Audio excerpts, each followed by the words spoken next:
Story: The Robber Who Met Compassion. In the dense forests near an ancient Indian village, there lived a fearsome robber named Angulimala. His name meant garland of fingers. For each time he robbed and killed a traveler, he would cut off a finger and string it around his neck. He was once a brilliant student, but betrayal and misunderstanding led him down a dark path, driven by rage, isolation, and revenge. The people feared him like a demon of the woods. No traveler dared to pass through the forest, and parents would whisper warnings to their children, "Beware the man who kills without mercy." One morning, word reached the Buddha of this man's cruelty. Instead of turning away, the Buddha calmly told his disciples, "I will go meet him." The monks were alarmed. "Master, he's dangerous. He kills without hesitation." But the Buddha only smiled. The fire of hatred can only be extinguished by the waters of compassion. And so, barefoot and unarmed, the Buddha entered the forest. Angulimala saw him from a distance. "Another fool," he muttered. Drawing his weapon, he charged through the trees. But something strange happened. No matter how fast Angulimala ran, the Buddha walked ahead of him calmly, always just out of reach. Breathless and confused, the robber yelled, "Stop, monk!" The Buddha turned and said gently, "I have already stopped, Angulimala. It is you who have not stopped." The robber froze. "What do you mean?" The Buddha looked into his eyes and replied, "I have stopped taking life. I have stopped hatred. I have stopped the wheel of suffering. But you, your feet run, your heart burns with anger, your hands drip with sorrow. Stop, Angulimala, not your feet, your mind." The words pierced through the layers of rage like a beam of light through darkness. For the first time in years, Angulimala trembled, not with rage, but with understanding. He dropped his weapon, fell to his knees, and wept. "Can someone like me ever be forgiven?" he asked. The Buddha placed a hand on his shoulder and said, "No one is beyond transformation. The lotus blooms in the mud. You too can rise." From that day forward, Angulimala gave up violence, shaved his head, and joined the Sangha as a monk. Many villagers still feared him, but he endured their hatred with humility. He begged for food in silence, accepted stones thrown at him, and never once raised his voice or hand in anger.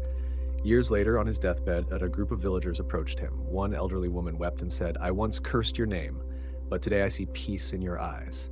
Perhaps the Buddha was right. No one is beyond compassion. The story of Angulimala teaches us that even the darkest heart can find light, if shown the path of understanding. True compassion does not ignore wrongdoing. It invites transformation.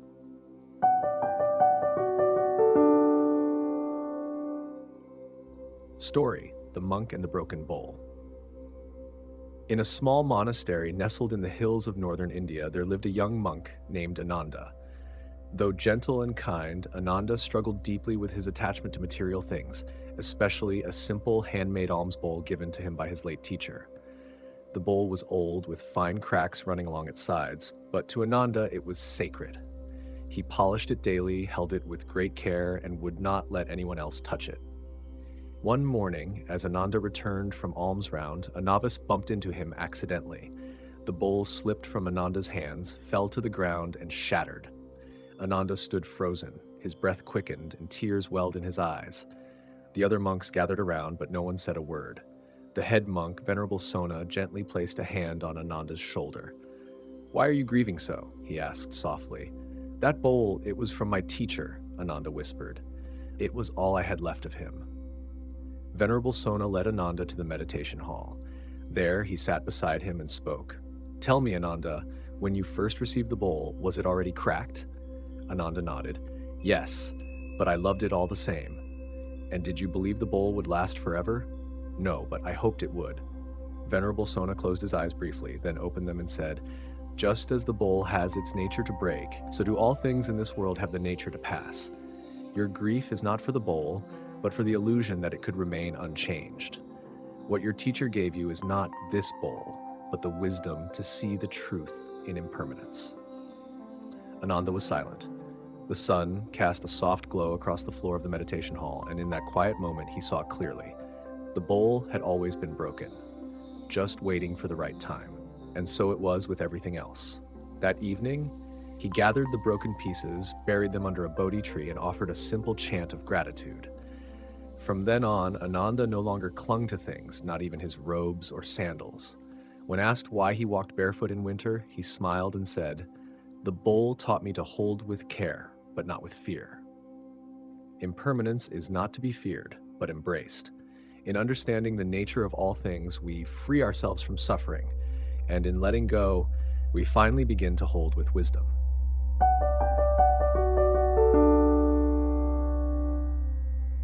Story, The Mirror of the Mind. Long ago, a young man named Sona traveled far and wide in search of enlightenment. He had studied scriptures, debated scholars, meditated in forests, and fasted on mountains, yet peace eluded him. His heart was full of restlessness, doubt, and pride. One day, hearing that the Buddha was teaching nearby, Sona hurried to see him.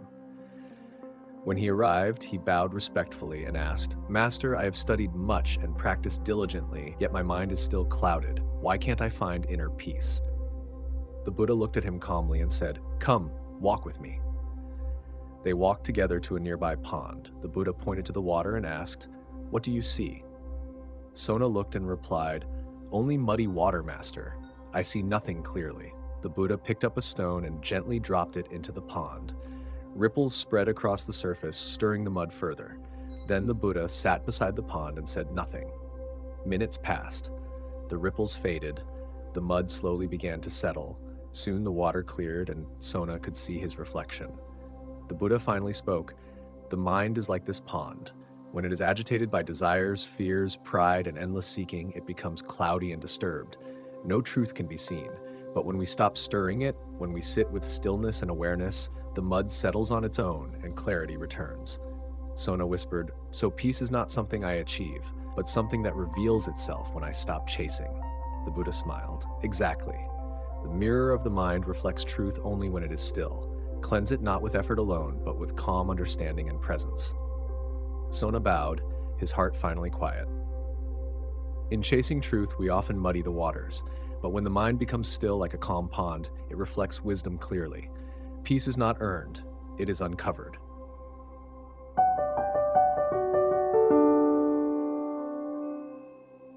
Story, The King Who Could Not Sleep. Long ago, in the kingdom of Magadha, there lived a powerful king named Suratha. He had everything a man could wish for: golden palaces, loyal subjects, a loving queen, and armies that stretched across the land. Yet every night, as the moon rose high and silence filled the palace halls, the king lay awake in his chamber, eyes wide open, mind racing with fear and worry.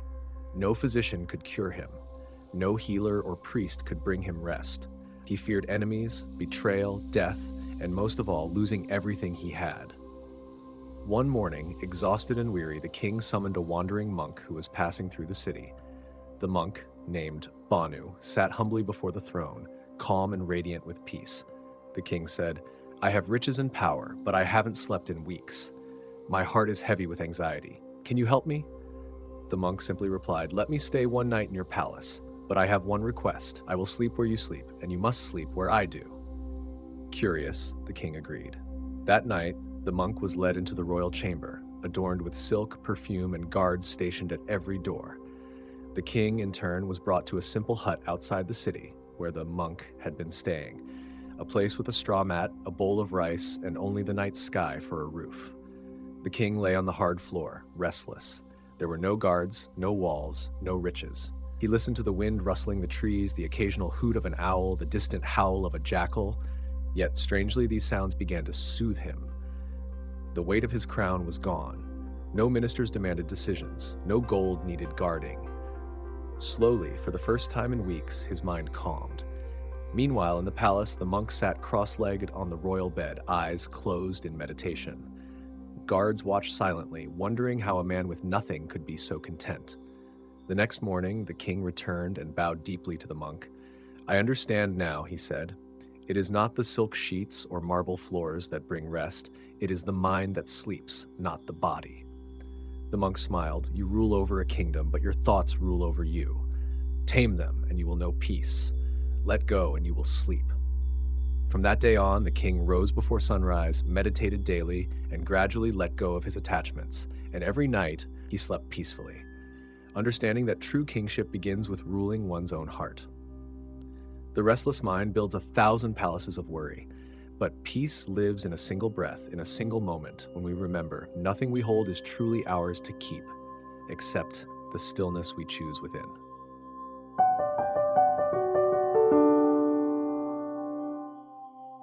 Story: The General Who Laid Down His Sword. In the kingdom of Kosala, there was a fierce and decorated general named Varuna. Known for his unmatched skill in battle, he had led countless victories, conquered distant lands, and stood as a symbol of power and fear. People whispered his name with both reverence and dread.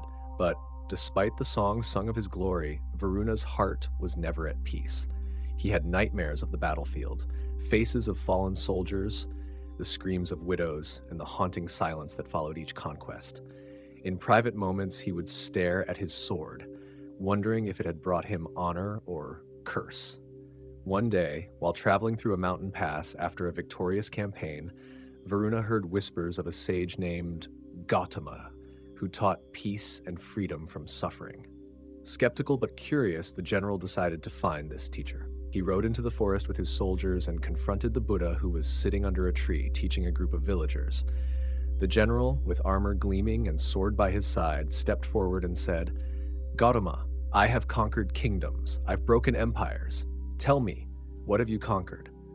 The Buddha looked at him with calm eyes and replied, "I have conquered anger, pride, greed, and fear, enemies that arise again and again, even after battles end." The general scoffed. "Those cannot be seen, they don't bleed. How do you know when you've won?" The Buddha smiled. "Because when they are gone, what remains is peace." The words struck Varuna like a blade to the chest. For a long moment, silence fell between them. The soldiers behind him shifted uneasily, unsure what their general would do. Slowly, General Varuna unbuckled his sword, placed it on the ground before the Buddha, and knelt. "I have won many wars," he said, voice trembling, "but never peace. Teach me how to defeat what's inside me." From that day on, General Varuna became a devoted follower of the Buddha. He gave up violence and used his strength to protect the poor and promote harmony. Over time, people forgot the warrior he once was and remembered only the monk who spoke softly, walked humbly, and smiled often. True victory is not in conquering others, but in mastering oneself. The sharpest sword cannot cut through the roots of suffering. Only the wisdom of compassion can.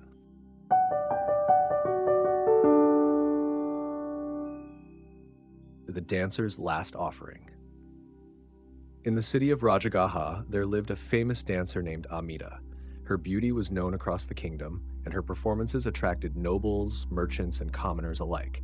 She danced with grace, charm, and passion, but behind the dazzling eyes and graceful steps was a heart weighed by emptiness. Amida had wealth, admirers, and luxury, yet she felt something missing. Each night, after the applause faded and the stage grew dark, she would sit by her window, gazing into the moonlight, asking herself, "Is this all life is?" One day, news spread through the city. The Buddha was teaching in a nearby grove. Out of curiosity and perhaps something deeper, Amida decided to see this teacher who needed no stage, no spotlight, yet drew thousands with his silence alone. She dressed in her finest silk, adorned herself with gold and scent, and walked into the grove where people sat quietly around the Buddha. Some glanced at her with judgment, others with awe. She felt their stares but kept walking. When she reached the Buddha, she bowed, unsure why tears welled in her eyes. The Buddha looked at her gently and said nothing for a long moment. Then, softly, he asked, "What have you offered the world, child?" Confused, Amida replied, "I have offered joy. People smile when I dance." "And what have you received in return?" he continued. "Gold, praise, desire," she said, her voice quieter now. "And has that brought you peace?" Her eyes trembled. "No," she whispered. The Buddha pointed to a tree nearby where a leaf fluttered in the wind. That leaf dances not to impress, nor to be praised. It dances because it is moved by the wind, and it surrenders. When the wind ceases, it rests. He turned back to her. "Offer something not from the body, but from the heart, and your soul will dance beyond death." Amita sat down beneath the tree. Her jewels glistened in the sun, but her eyes closed gently. In that moment, surrounded by silence and stillness, something within her shifted. She returned the next day and the day after, no longer in silk, but in simple robes. Eventually, she renounced her life as a dancer and became a devotee, known for her humility and deep meditations. Years later, as she lay ill and near death, her fellow practitioners gathered around her. She smiled faintly and said, "I once danced for the world. Now I offer my final breath to the Dharma." Her passing was silent, like a final graceful step into peace. The world may applaud the body, but it is the heart's offering that reaches eternity. True beauty lies not in performance, but in surrender.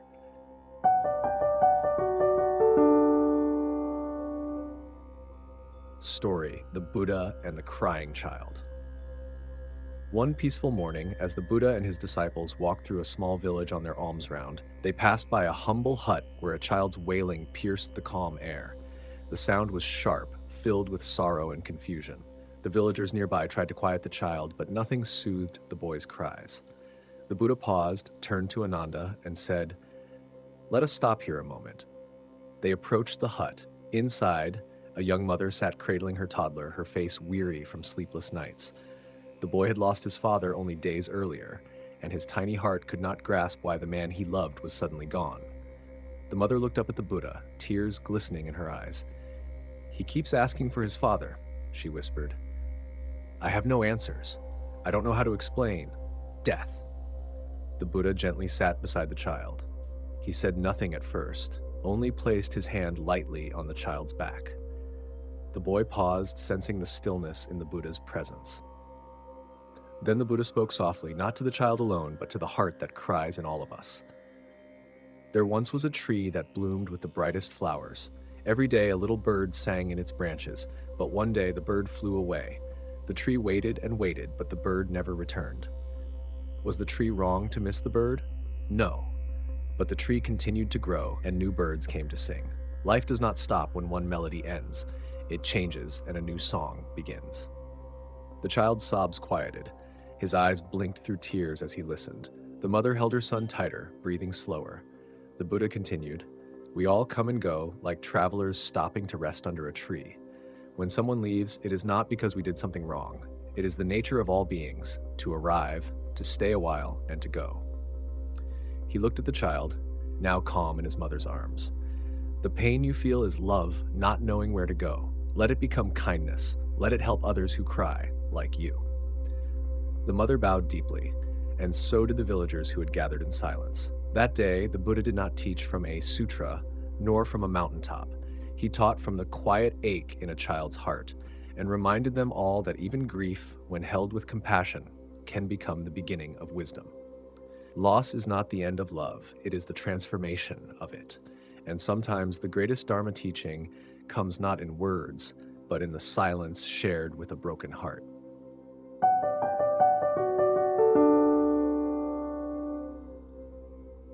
Story: The Boy Who Asked About Karma. In a quiet village, nestled near the foothills of the Himalayas, a curious young boy named Arjun lived with his grandmother. Every evening, she would light a small oil lamp and chant verses from the Dharma, filling their modest home with warmth and calm. One night, after a long day of helping in the fields, Arjun sat beside his grandmother and asked, "Grandma, you always talk about karma, but what is karma really? Is it just about being punished or rewarded?" The grandmother smiled gently, set down her prayer beads, and replied, "To understand karma, my child, you must look beyond reward and punishment. Karma is the echo of our intentions. Every thought, word, and action sends a ripple into the world, and that ripple always finds its way back." Still puzzled, Arjun asked, "But I'm just a boy. Do my little actions really matter?" She paused, then told him a story. Many years ago, in this very village, there was a man who threw a stone into a well every morning. No one knew why he did it, but he never missed a day. Years passed.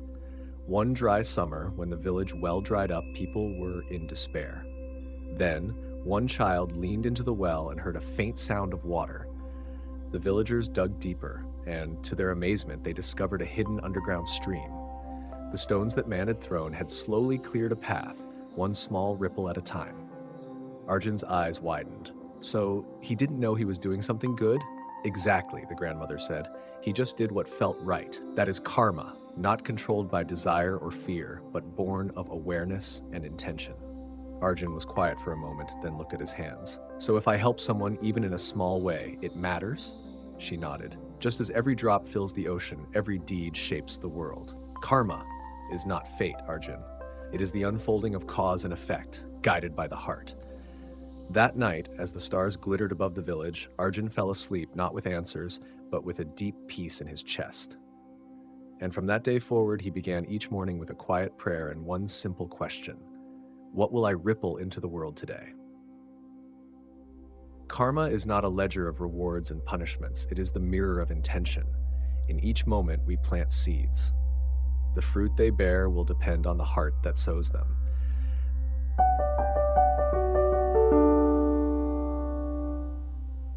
Story: The Blind Man and the Lamp.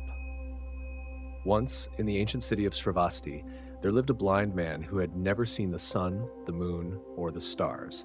Though his eyes could not perceive light, he navigated the city with the help of a walking stick and his acute awareness of sounds and smells. One evening, as the blind man prepared to walk home from his house, his host offered him a small oil lamp. The blind man laughed and said, "Why do I need a lamp? I cannot see the road anyway." His friend replied gently, "Yes, but others can see. This lamp will keep you safe. If you carry it, people will notice you in the dark and avoid bumping into you." The blind man considered this, then agreed and set off, walking confidently through the night with the lit lamp hanging from his stick. As he made his way down the street, people stepped aside, carts gave way, and others greeted him kindly. The little flame lit not his own path, but lit others' awareness of him. But as fate would have it, a careless man rushed past and collided with him hard, knocking the blind man off balance. "Hey!" the blind man shouted. "Can't you see my lamp?" The man paused and looked at the lamp. "Oh, I'm sorry," he said, "but your lamp has gone out. There's no flame left." The blind man stood still for a long moment. Then he nodded slowly and said to himself, "I thought this lamp would protect me, but if the flame goes out, no one can see me."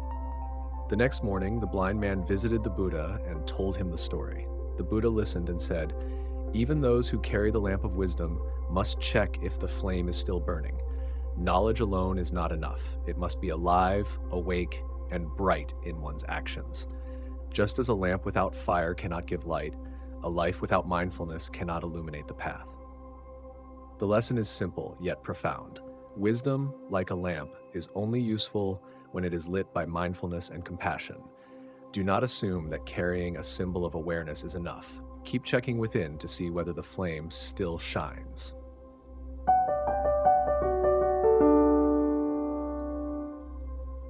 Story: The Angry Monk and the Lotus Pond. In a quiet monastery nestled deep in the mountains, there lived a monk named Tenzin.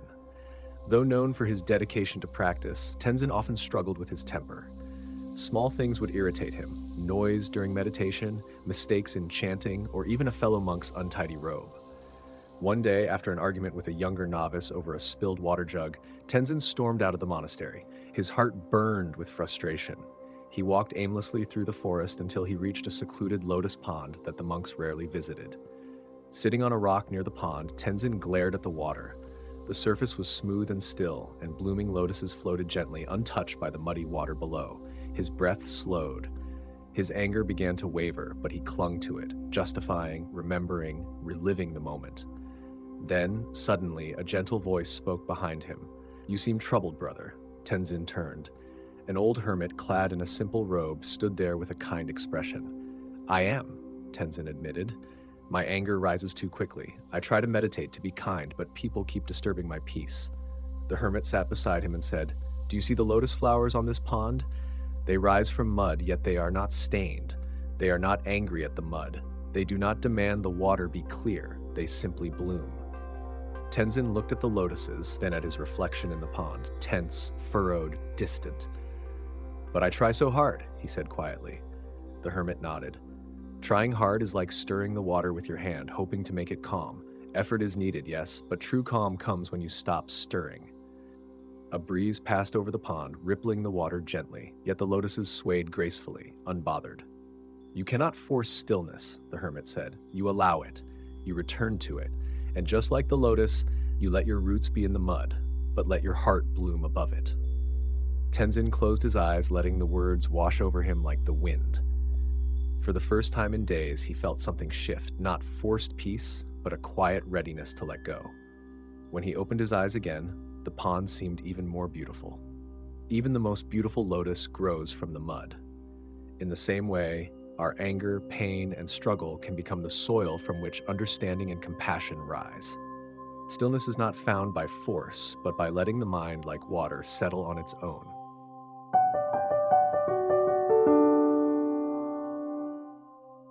Story: The Farmer and the Stolen Ox. In a quiet village nestled between green hills, there lived a humble farmer named Danaya. He owned little, just a modest hut, a few hens, and one prized possession, a strong, gentle ox that helped him plow the fields. That ox was more than an animal to him. It was his livelihood, his companion through long days under the sun. One morning, Danaya woke to find his ox missing. Panic filled his chest. He searched the village, called to his neighbors, followed tracks into the woods. Nothing. The ox was gone. Devastated, he went to the local elder and cried, "Someone has stolen my ox. How will I plow? How will I eat?" The elder listened and said, "Go see the Buddha. He is resting near the river bend. Perhaps his wisdom can help you find peace." So the farmer traveled for half a day and found the Buddha seated under a Bodhi tree, surrounded by a few disciples. He fell to his knees and poured out his grief. "Master, I have lost my ox. Someone stole it. I am ruined." The Buddha listened calmly and then asked, "When you were born, did you bring the ox with you?" "No, master." "And when you die, will you take the ox with you?" "No, I suppose not." "Then why do you grieve over something that was never truly yours?" The farmer was confused. "But it was mine. I cared for it. I depended on it." The Buddha replied gently, "You did, but everything in this life is like a leaf drifting in a stream. It may pass by your hand, but it never truly belongs to you. When we suffer, it is not because we lose something, but because we cling to it." The farmer sat silently, tears drying on his cheeks. He looked inward for the first time, not outward. The burden in his chest loosened just a little. Before he could speak, a breathless boy came running through the trees. "Farmer Danaya, your ox!" "It wandered into our fields and we kept it safe." The crowd turned. The farmer stood, stunned. He bowed deeply to the Buddha. The Buddha only smiled and said, "Whether your ox returns or not, let this moment teach you. The one who can let go is the one who is truly free. What we call mine is only borrowed for a time. True peace comes not from holding on, but from knowing when to let go."